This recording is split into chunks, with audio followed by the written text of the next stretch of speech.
ಹೊರಗೆ ತೆಗೆದನ್ನ ಗಾಡಿ ಇವತ್ತು ಹೋಗೋನ್ ನಡಿ ಖಿದ್ರಾಪುರ ಕಡೆ. ಈ ಆಧುನಿಕ ಜಗತ್ತಿಗೆ ನಿಮ್ಮ ಸದಲಿಗೆ ಪಾವನೆ ಮಾಡುವ ದೊಡ್ಡ ನಮಸ್ಕಾರ ರೀ. ಮನಸ್ಸ ಶಾಂತ ಆಗ್ಬೇಕಂದ್ರ ಪ್ರವಾಸಕ್ಕೆ ಹೋಗ್ಬೇಕ್ರಿ. ಹಂಗ ನಾವು ಇವತ್ತ ಇಲ್ಲೇ ಸನೆ ಖಿದ್ರಾಪುರಕ್ಕೆ ಹೊಂಟಿದ್ದು. ನನ್ನ ನೆಟ್ಟಗೆ ಗಾಡಿ ಎಕ್ಸಾಂಬ ಕಡೆ ಬಿಟ್ಟಿನಿ ನೋಡು.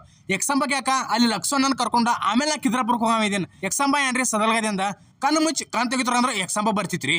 ಅಲ್ಲಿ ಲಕ್ಸೋನ್ ಕರ್ಕೊಂಡ ನಾ ಖಿದ್ರಾಪುರಕ್ಕೆ ಹೋಗಿದ್ದ ಮೊದ್ಲ ಅಲ್ಲೇ ಎಕ್ಸಾಂಬಾದಾಗಿರೋ ಕರ್ಲಹೊಂಡ ಲಿಂಗೇಶ್ವರ ದೇವಸ್ಥಾನದ ಮಸ್ತ್ ಬಗ್ಗೆ ದರ್ಶನ ತಗೊಂಡ. ಆಮೇಲೆ ನಾವು ಗಾಡಿ ಖಿದ್ರಾಪುರ ಕಡೆ ಬಿಟ್ಟು ರೀ. ಖಿದ್ರಾಪುರ ಮಹಾರಾಷ್ಟ್ರದೊಳಗಡೆ ಐತ್ರಿ.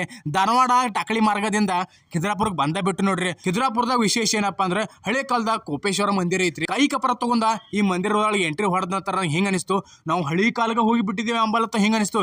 ಏನು ಮಂದಿರ ರೀ, ಏನು ಕಟ್ಟಡ್ರಿ, ಏನು ದೇವಸ್ಥಾನ ರೀ, ಅಬ್ಬಬ್ಬಬ್ಬ ಹಳಿ ಕಾಲದ ಮಂದಿ ಬ್ಯಾಂಕಿ ರೀ. ಒಳಗೆ ಹೋಗಿ ದರ್ಶನ ತಗೊಂಡ್ ಬಂದಂತರ ಹೊರಗಡೆ ಫೋಟೋ ಶೂಷನ್ಗೆ ಬಂದ್ರೆ ಫೋಟೋ ಶೂಟ್ ಏನ್ರಿ ಎಲ್ಲ ಕಡೆ ಅದ ನಡೆದೈತ್ರಿ. ಒಬ್ಬರ್ರಿ DSLR ಕ್ಯಾಮ್ರಾ ತಗೊಂಡ್ ಬಂದಿರ್ರಿ. ನನ್ನ ಕಡೆ ಫೋಟೋ ಹಿಡಿ ಕೊಟ್ಟಿರಿ, ನಾನು ಫೋಟೋ ಹೊಡೆದ ಬಿಟ್ಟಿನ. ಈ ದೇವಸ್ಥಾನದ ಒಂದು ವಿಡಿಯೋ ಮಾಡಿದೇನ್ರಿ. ಈ ವಿಡಿಯೋನ ನೋಡ್ರಿ, ಅಲ್ಲೇ ವ್ಲಾಗ್ ಮುಗಿಸ್ತೇನ್ರಿ. ನಾನು ನಿಮ್ ಸದ್ಲಿ ಪವನ್ಯ ನಮಸ್ಕಾರ ಮಾಡ್ತೇನ್ರಿ. ಈ ಕಲೆಯ ಸಿಂಗಾರ ಬಂಗಾರ ತೇರೆ ಮೂಡಣವೇ ಸಿಂಧೂರ ದಿನ ದಿನ ದಿನ ಹೊಸದಾಗಿದೆ ಇಂದಿಗೂ ಜೀವಂತ ಶಿಲೆಯೊಳಗೆ ಸಂಗೀತ ಸ್ವರ ಸ್ವರದ